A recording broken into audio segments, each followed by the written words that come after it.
On. Hi everyone, I am here with your Christmas story, our Christmas story I should say. This one sounds kind of a little bit scary. It's called Stranded.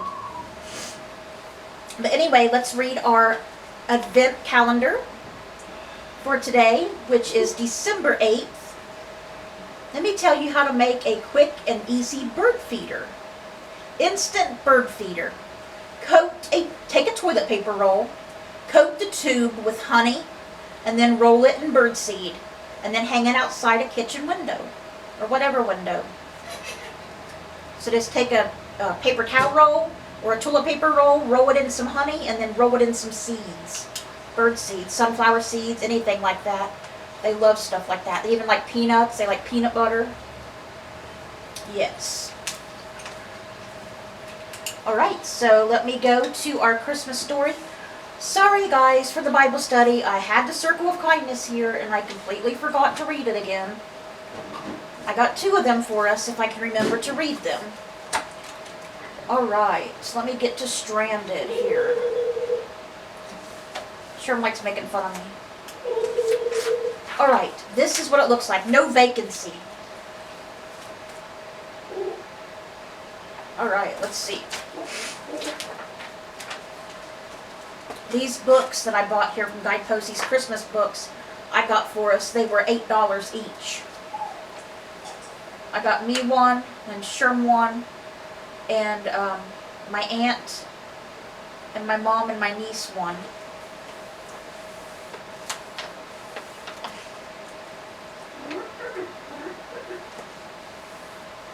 Okay. I was actually going to give Sherm's to my other aunt, but he had to have one. But I must admit, he is following along sometimes, so.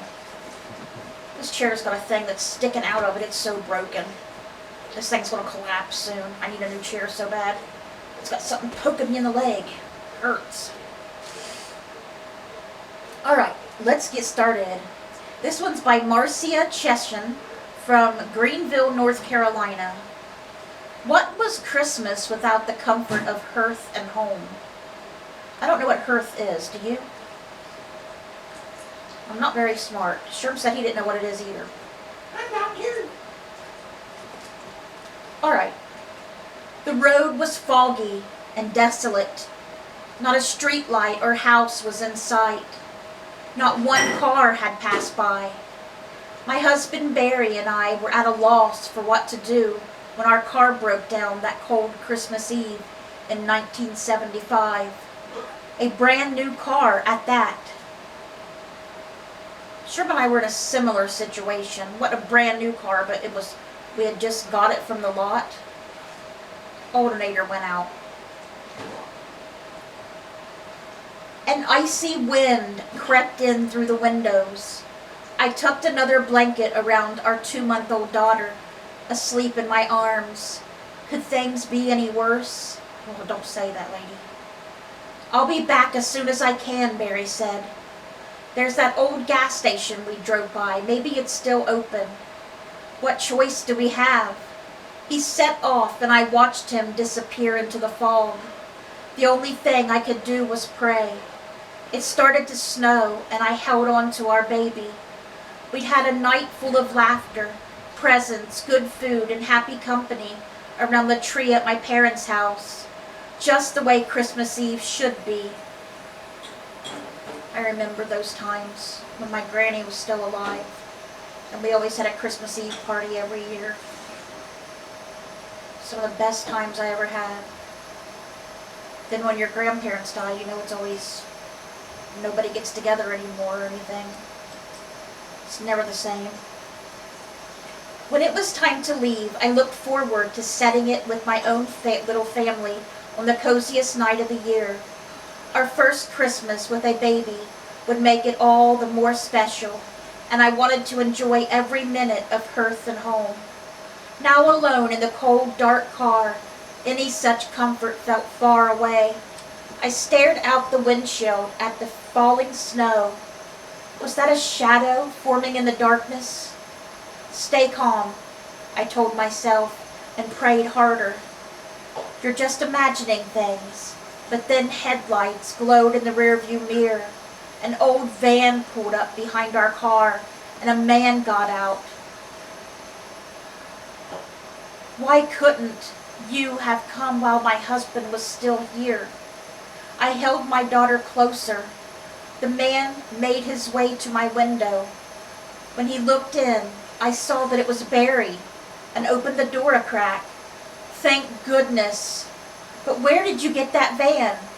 The gas station owner lent it to me so I could get you to, Barry said. He was just closing up when I knocked. Barry helped us into the van and got behind the wheel. It wasn't the nicest van. The floor was covered in crumbs and wrappers, and the upholstery had seen better days, but the heat worked, and I was glad the three of us were reunited. Now what? Well, at least it ran. Barry said the owner is happy to take a look at it in his garage, but we are keeping that man from his family on Christmas Eve, I said. That's very nice of him, wasn't it? Barry pulled up to the wood frame station. It's a family operation. The owner's wife and kids are here. A tall, thin man came out of the dimly lit office and held open the door. Come in, he said. It's warm and my family will keep you company while your husband and I go back for the car. His wife sat behind the counter, working on the books and organizing receipts. A toddler girl and a boy of about 10 were playing on the floor. We are so sorry to trouble you at this hour, I said. Oh, it's no bother. Sit there if you like, the wife said. She motioned toward a metal chair in the corner. I wanted to catch up on some of my paperwork anyway. Thank you, I said, looking around. This was their Christmas Eve. The office was cramped and shabby. The little girl held a teddy bear that was missing most of its stuffing.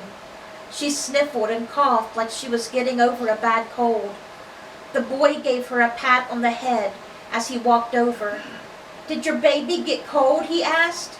Yes, I said, but we are warm now, thanks to your parents. Last week it got so cold that my sister got pneumonia, he told me. She had to go to the hospital. I'm glad she's home for Christmas. The toddler hugged her bear and looked at me with big eyes. I imagined their house drafty and in disarray. If their van was any indication. A stack of hospital bills on their kitchen table. I'm glad your little sister is doing well now, I said. Do you like Christmas? What child don't, right? His face brightened. Yes, Santa might bring me some new gloves. Can you imagine? A little boy excited. 10-year-old boy excited that Santa might bring him some gloves. That tells you how poor they was and how grateful he was, thinking about just getting something to keep his hands warm. When most kids, are wanting toys. He giggled and held up his hands, wiggling his fingers through the holes. Then his face grew serious. But mostly I want my baby sister to stay well. The girl dropped her bear and toddled over to her mother. She scooped her up and covered her in kisses. The boy ran over to rescue the bear from the floor and put it back into his sister's arms. So sweet. That little boy is so nice. I watched the three of them, the winter chills suddenly leaving me. Barry came back. The car's electrical system is out, he said. We don't have lights or heat. We're not going to make it home tonight. And the sign on the inn up the road says no vacancy. We checked. No room at the inn. Sound familiar? I thought, how ironic. Who can we call on for help this late, especially in this weather? We'll think of something, Barry said. We've imposed on this family enough. The station owner returned. He looked at his wife, who nodded. Stay with us, he said.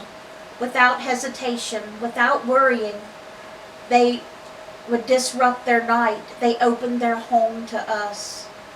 They assured us they were happy to have our company. I asked, really, are you sure? Of course, the wife said, smiling, her children around her. We can celebrate Christmas together. A new feeling welled up in me. in my face of such generosity. I might as well have been cuddled in my robe and slippers with Barry on the sofa, watching the falling snow through our picture window, our tree twinkling over our daughter as she slept in her bassinet below. We piled into the van and introduced ourselves properly. Sometimes hearth and home had nothing to do with familiar surroundings. It was a feeling that lived in my heart, just like Christmas. And here's a picture of the mother and her daughter back in the 1970s, and then her and her daughter in 2006. Now, wasn't that so sweet and nice of that family? Most people wouldn't have even opened their business back up once it was closed, not alone let you take their van, go get your family, and then them go back and get your vehicle with you and try to fix it, and then welcome you into their home to spend the night when they had very, very little themselves. Now that is acting like Jesus. That is what Jesus would have done. Exactly.